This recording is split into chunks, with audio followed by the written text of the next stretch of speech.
ఈరోజు పార్టీ అధికారంలోకి వచ్చిన తర్వాత అందరికీ తెలుసు 48 గంటల్లోనే రాష్ట్రంలోని మహిళలందరికీ ఉచిత బస్సు ప్రయాణ సౌకర్యం కలగజేయడంతో పాటుగా ఆరోగ్యశ్రీ 10 లక్షలు చేయడం జరిగింది.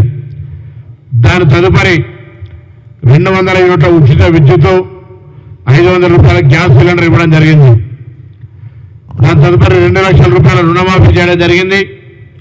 ఇప్పుడు రేషన్ కార్డులు, దాంతో పాటుగా ఆరోగ్యశ్రీ కార్డులు, రైతు బంధు ఇవన్నీ కార్యక్రమాలు చేయబోతా ఉన్నది.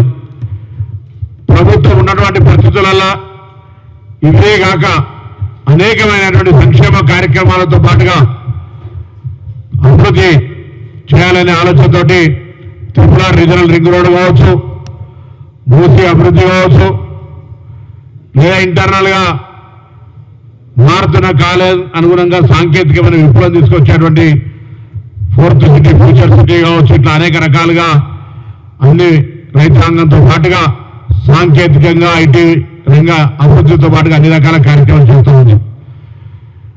ఈ సందర్భంలో ప్రతిపక్షాలు ప్రభుత్వాన్ని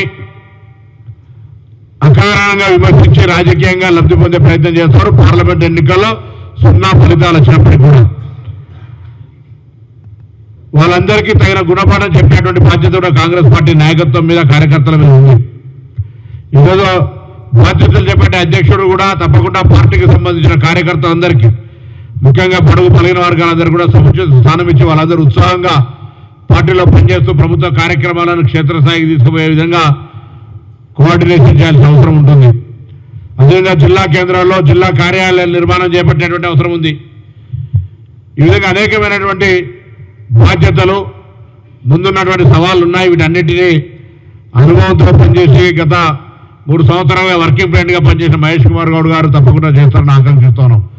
ఒకవైపు ప్రభుత్వ కార్యక్రమాలను క్షేత్రస్థాయి దాకా, ప్రజల దాకా తీసుకుపోయే విధంగా పార్టీని సమాయత్తం చేయడము, అధికారంలో పార్టీ కార్యకర్తలు సీనియర్లను భాగస్వాములు చేయడం, ప్రతిపక్షాల విమర్శల్ని, కుట్రలను తిప్పికొట్టే విధంగా వ్యూహాత్మకమైన కార్యాచరణ తీసుకొని పోయే విధంగా అందరూ కూడా కలిసి ముందుకు పోతామనే మాట ఈ సందర్భంగా మనవి చేస్తూ